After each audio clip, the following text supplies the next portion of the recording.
Ya pemirsa, saya Vivi Alaida Yahya dan Anda menyaksikan Selamat Pagi Indonesia. Di tengah perkembangan teknologi yang semakin canggih, banyak beredar broadcast message atau pesan melalui jaringan sosial media maupun chatting soal makanan dan minuman yang bisa menyembuhkan penyakit tertentu. Nah sayangnya, tidak semua pesan yang beredar itu tepat, bahkan bisa membahayakan manusia. Dan untuk itu di studio kami ingin kali ini mengklarifikasi untuk menjadi seorang pasien yang jauh lebih cerdas. Jangan sekedar percaya dengan broadcast message yang hadir di gadget kita. Dr. Tan Shot Yen, Anda termasuk, ini ada saya mau bacakan ya Dr. Tan Shot Yen. Ini dari Anda, broadcast message, saran kesehatan, nasihat kesehatan dari Dr. Tan Shot Yen. Ini salah satunya saya bacakan adalah jangan minum lemon ditambah air panas karena akan menjadi racun. Itu benar Anda yang ngomong? Ada yang catut nama saya. Jadi salah itu? Salah, bukan main. Jadi nggak heran nanti ada teman sejawat yang baru yang akan mengatakan bahwa kamu tuh tumben sekarang ngurusin orang makan lemon. Oke, jadi itu salah ya? Salah banget. Kabar baiknya saya cukup terkenal buat dicatut. Nah, ya. Dan bukan saja yang dicatut adalah nama Dr. Tan Shot Yen, tapi ini salah satunya Institute of Health Science. Nih katanya, jadi nama-nama misalnya memberikan tips kesehatan, jangan makan singkong atau jangan makan apa itu ada. Betul, jadi Institute of Health Science yang ada di Sweden Research Bioscience di Baltimore itu pernah dicatut namanya di dalam broadcast yang mengatakan bahwa disinilah dimana jus jengkol, jus lemon itu pernah diteliti. Lalu kemudian faktanya padahal kenyataannya Health Science Institute of Baltimore tidak pernah memberikan rilis seperti itu. Dan mereka mengatakan bahwa siapapun yang mencatut nama kami, sayang banget, itu justru menyebabkan suatu hal yang sangat membahayakan. Karena kenyataannya the most troubling is that it is giving false. Jadi merupakan suatu pernyataan yang sangat salah or untested medical advice. Jadi merupakan suatu nasihat medis yang belum pernah terujikan kepada orang-orang yang justru menderita penyakit berat. Jadi hati-hati banget dengan orang mengatakan bahwa ini sudah diuji, sudah merupakan pernyataan dari health science sebelah mana. Jadi ya itulah problem kita sekarang. Oke, katakanlah kita terima berbagai broadcast message ya. Kita sebagai orang yang pegang dan membaca, itu bagaimana seharusnya kita menyikapi? Bagaimana kita bisa bersikap kritis gitu? Nah itu salah satu gunanya kenapa kita punya dokter keluarga. Ya jangan sampai dokter keluarganya juga baca lalu dia percaya lagi, itu juga repot. Nah saya menghimbau bagi orang-orang yang sering mendapatkan message seperti ini yang sangat mengerikan kalau Anda baca di situ ya kan. Ada yang mengatakan rebus ini, rebus itu. Rebus, ya. Nah ini dok, ini sangat populer nih. Berapa 7 lembar, ada angka 7-nya lagi. Makanya, 7 lembar daun sirsak, lagi, ya. kemudian 3 gelas direbus, kemudian diminum sebagai obat kanker. Luar Maka biasa. dari itu, lalu kemudian menggunakan kadang-kadang kalimat agama, insya Allah. Ya apabila Tuhan mengizinkan, ya ini membuat orang jadi seakan-akan oke, kalau ini semacam message atau pesan yang sudah diklaim kebenarannya kalau Allah mengizinkan kita akan sembuh, so kita akan menjadi sembuh. So kita bukan mengadu, mengkonfrontir tentang keyakinan beragama. Memang ada benar kalau mungkin bukan itu fokusnya, tapi bukan itu fokusnya pada merebus 7 lembar daun sirsak. Dan ini dok, ini juga kita dapatkan ini benar nih. Ini 1 gelas sari air lemon, air jahe, bawang putih, dan cuka apel. Nah, ini semua itu perutnya rusak semua. Dididihkan dan bisa menyembuhkan. Dan ini katanya anti operasi bypass. Iya, makanya ini salah total. Ini ngerinya bukan main. Jadi bayangin kalau kita punya orang tua atau punya suami amit-amit yang sudah punya penyempitan pembuluh darah jantung utama sudah sampai 80% penyumbatan dan dokter mengatakan siap pasang ring atau di stent atau bahkan kalau rusaknya udah cukup banyak kita mengatakan bypass, lalu dia mengatakan bismillah tanpa pakai bypass, lalu orangnya bisa sembuh. So nanti malam ada orang yang serangan jantung dan fatal sekali. Karena hanya percaya yang seperti ini, begitu ya. Jadi ini adalah sesuatu message yang barangkali kita menghargai upaya baik orang untuk memberikan suatu nasihat kebaikan. Tapi alangkah baiknya kalau kita stop sampai di situ, kalau kita sendiri yakin bahwa apalagi kalau sudah dikonfrontasikan dengan dokter keluarga kita mengatakan bahwa ini tidak benar sama sekali. Oke, ini ada lagi yang cukup populer, ini adalah singkong karena mengandung linamarin. Saya tidak Oke. tahu itu apa Oke, artinya. Tapi barangkali- ini singkong ini fungsinya untuk menyembuhkan kanker juga. Oke, begini. Klaimnya seperti Begitu. itu. Nah, sekarang kita harus membedakan ada dua isu di dalam nutrisi. Pertama, kita bicara tentang yang disebut sebagai functional food. Functional food itu adalah makanan-makanan yang pernah kita bahas sebelumnya, yang kita anggap dulu sebagai kita sebut sebagai superfood, makanan-makanan yang mempunyai fungsi ekstra. Kalau kita makan secara rutin, itu akan mencegah berbagai macam penyakit yang kemudian hari dipercaya bahkan bisa membuat kita menjadi bermasalah seperti kanker, serangan jantung dan sebagainya. Tapi sekali lagi namanya functional food, bukan berarti untuk mentreatment. Nah, tolong bedakan untuk sistem pencegahan dengan yang disebut dengan sistem terapi. Nah, pencegahan pun kita juga mesti melihat berbagai macam sisi dari kehidupan manusia. Percuma Anda makan superfood, makanannya beraneka ragam, bagus, organik, tapi Anda masih punya kebiasaan merokok. Ya, Anda masih punya stres berlebihan dalam hidup Anda, ya kan? Jadi itu jelas tidak masuk akal. So, kita kenali istilah functional food yang kita makan sebagai makanan harian. Lalu ada lagi yang kita sebut sebagai bukan makanan, tetapi suatu zat yang sebetulnya merupakan metabolit sekunder dari tumbuh-tumbuhan yang barangkali harus kita ekstrak terlebih dulu atau kita menggunakan cara-cara tradisional direbus atau dikukus dan sebagainya sehingga menghasilkan sesuatu. Contoh paling gampang, daun jambu klutuk. Daun jambu klutuk itu dipercaya mempunyai yang namanya zat bernama tanin. Tanin itu dalam metabolit sekunder yang oleh si jambunya sendiri tanin dipakai secara alamiah untuk mencegah supaya tidak ada lawan musuh-musuhnya dari si pohon jambu untuk bisa menyerang dia. Tapi oleh manusia tanin dipakai sebagai obat anti untuk mengentalkan diare kan, ya? mengentalkan karena dia sifatnya astringent, mengentalkan kotoran.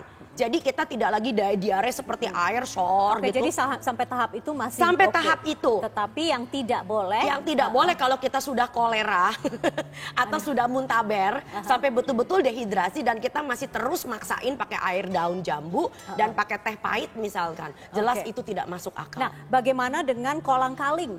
Kolang-kaling, kemudian ada juga jus jengkol yang punya khasiat luar biasa. Kalau kita baca, ngeri banget. Kalau kita baca di berbagai broadcast message, begitu ya. 10.000 kali kemampuan kemoterapi daripada yang ada di rumah sakit. Itu ngerinya bukan main. Oke, apa yang salah dari pengertian? Karena kan tidak mungkin ya, maksudnya tidak mungkin ini tiba-tiba orang membuat, pasti ada sumbernya.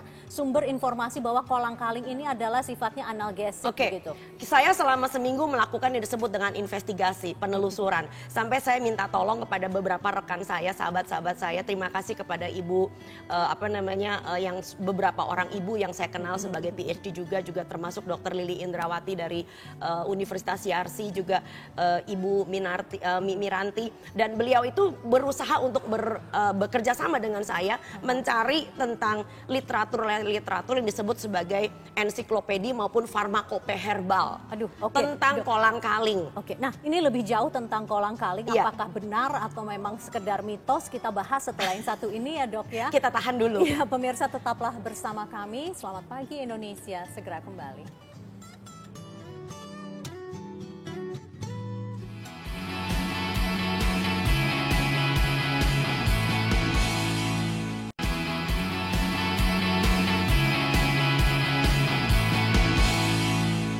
Dok, sebelum ke kolang-kaling ya, ini singkong ini kan dianggap anti kanker karena penghasil sianida dan zat utamanya adalah vitamin B17. Dan linamarin itu diekstrak melalui etanol.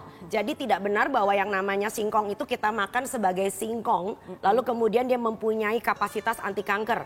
Ya, ini nggak benar sama sekali. Bahwa linamarin terdapat di dalam singkong, bahwa kita punya sianida atau yang disebut breakdownnya disebut vitamin B17, itu benar ada. Tapi harus melalui suatu proses penyaringan oleh pabrik, oleh suatu institusi kesehatan yang menggunakan metanol.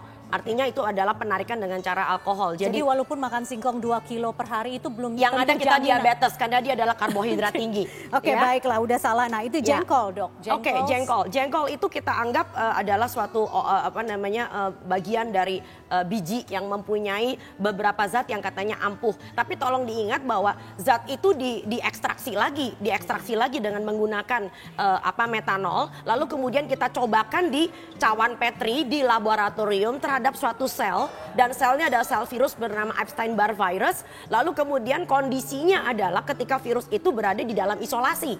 Jadi ini tidak benar sama sekali dengan kita makan jengkol, yang ada adalah kita punya jengkolat. Jengkolat itu adalah suatu asam yang menyebabkan akhirnya kita malah nggak bisa kencing, bahkan kita menyebabkan gagal ginjal. Jadi tidak mungkin ya diolah di rumah, kemudian punya fungsi yang sama. Lalu ini urusannya sesuatu yang disebut sebagai obat, lalu dijadikan seperti functional food.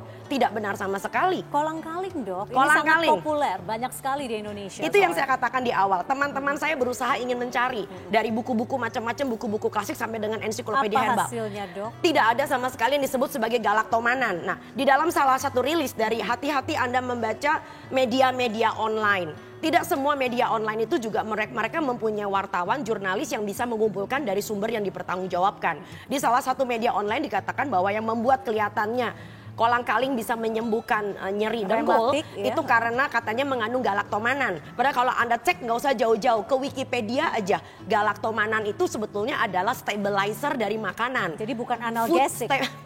bukan pereda nyeri. Dan yang penting adalah percuma Anda makan kolang-kaling sampai 1 ton, tetapi berat badanmu masih besar.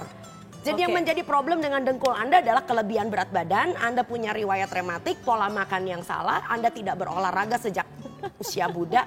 Jadi ini adalah sesuatu yang sebetulnya masalah kesehatan yang sangat kompleks. Ya udah kalau gitu lupakanlah kolang-kaling, dinikmati kita saja nikmati ya. Untuk mimican, minum-minum cantik. Minum-minum cantik. Oke. Nah ini, Dok, ada nih udang kemudian dikonsumsi bersamaan dengan vitamin C. Itu sangat mematikan. Dokter malah ketawa. Oke. Nah, begini. Kenapa, Dok? Begini, di semua makanan kita biasanya masih punya yang namanya zat sisa bernama arsen. Arsen itu memang adalah suatu ini arsenik maksudnya. Betul, arsen yang suka dimasukin ke dalam kopi bikin orang mati kalau dibunuh. Ah, Dokter. Ya, itu. Jadi di alam kita punya arsen. Oke, nah, arsen yang ada di dalam udang itu adalah arsen yang sifatnya organik. Nah, yang mematikan kita adalah arsen yang anorganik. Dan anorganik itu kalau bercampur dengan asam askorbat, yaitu vitamin C, kita meyakini menghasilkan suatu senyawa bernama trioxide arsenic yang memang mematikan, terutama manusia. Nah, yang menarik adalah di dalam udang, ya arsen yang sifatnya anorganik itu cuma kurang dari 4%. Bahkan ada penelitian tidak mungkin mematikan ya, Dok? Kalau seandainya toh dari semua udang yang kita punya, kita tarik inorganik arsennya, kita campur dengan vitamin C, maka untuk bisa mematikan tubuh sebesar saya harus makan 105 kilogram udang. 1 kuintal lebih. 1 kuintal lebih. Yang ada saya mati kekenyangan. Bukan mati karena arsennya. Oke, terlalu, itu berarti tidak benar juga, terlalu berlebihan. Iya, ya? Dan harus masuk konsumsi akal. 1 kuintal udang. 1 kuintal udang. Dengan catatan udangnya terkontaminasi arsen yang sifatnya anorganik. Oke, lupakan soal itu. Kita beralih ke minuman berenergi. Apakah benar memang akan selalu menambah stamina? Karena banyak yang sudah membuktikan iya benar, jadi tidak jelas ngantuk. Betul, nggak usah minum itu. Anda minum tablet yang adanya kafein juga pasti Anda deg-degan, Anda punya tenaga lebih heboh. Ya, itu sebabnya kenapa mereka kalau promosi selalu digambarkan dengan gambarnya macan. Padahal macan nggak pernah minum minuman berenergi. Padahal macan nggak pernah menjadi pecandu kafein. Nah, problemnya adalah di dalam minuman seperti ini mengandung yang namanya kafein. Kafein itu juga seperti yang kita apa yang salah ya, kan kita juga minum kopi nggak apa-apa lah. Ya, oke. Ya Tetapi kan? ini adalah sesuatu kafein yang sudah diekstrak dalam bentuk minuman plus ada rasa dan yang pasti dia punya gula. Nah, kalau kita minum ini secara rutin dan mempunyai efek kelebihan. Setiap hari atau seminggu sekali? Boleh? Ya, rutin bisa berarti tiap kali Anda mau nge-gym, tiap kali mau ketemu sama cewek lalu minum 2 botol misalnya. Ya, memang Anda kelihatannya hiper dan pede karena efek dari kafeinnya. Kuat tapi tolong kardionya. diingat, jantung Anda juga berdebar lebih cepat. Anda punya risiko kegemukan karena di dalamnya juga pasti mengandung gula. Nggak mungkin kafein diminum begitu saja tanpa larutan yang mengandung gula. Jadi banyak sekali efek-efek negatif dan termasuk juga masalah syaraf yang akhirnya di kemudian hari muncul. Orang pede itu bukan minum ini. Orang pede itu karena memang dia punya gaya hidup yang baik, tidur yang cukup, pola makan yang sehat. Dok, kembali dokter tadi mengatakan jangan lupa bahwa kita jangan terlalu percaya, jangan langsung percaya ya, karena semua itu harus berdasarkan evidence based science. Ya, gitu ya. Kalau Anda lihat di tayangan, semoga kita bisa mengeluarkannya. Nah, kita punya yang disebut dengan derajat suatu penelitian, bisa dikatakan penelitian itu sahih. Kalau itu baru hanya kata seorang profesor, ilmu katanya, maka lihat dia tidak punya yang disebut dengan signifikansi ilmu pengetahuan. Naik yang lebih tinggi kita baru sekedar case reporting. Hanya sekedar ya uji coba, lalu kemudian ada orang diberikan ramuan tertentu, lalu kelihatan hasilnya bagus. Itu baru level of evidence-nya baru level nomor 2. Nah, kita harus menguji sampai istilahnya orang Jawa tuh menteles. Itu sampai level yang paling atas, baru bisa kita katakan bahwa ya ini sudah melalui suatu pengulitan, suatu pengupasan yang luar biasa. Sampai bisa dikatakan ya zat ini ampuh, zat ini memang berefek atau metode ini benar. Dan itu mempunyai suatu pengakuan ilmiah yang sangat tinggi nilainya. Jadi jangan sembarang mengatakan bahwa sudah pernah diuji di laboratorium, sudah mendapat pengesahan dari badan-badan tertentu, sudah melalui suatu penelitian yang level mana.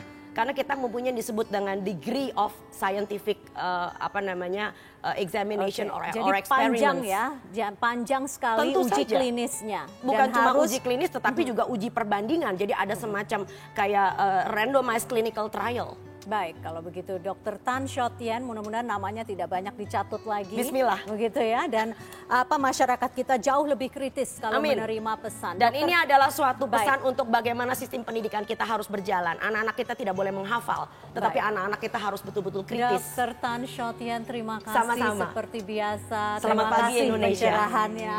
Pencerahan sekali. Yes, di hari libur.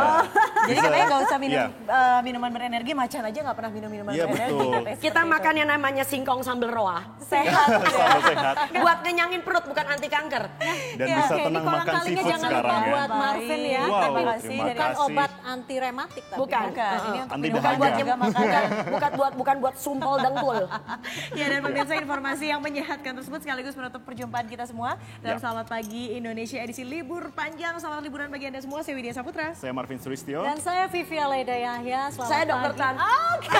Selamat pagi dan selamat menikmati libur panjang Anda.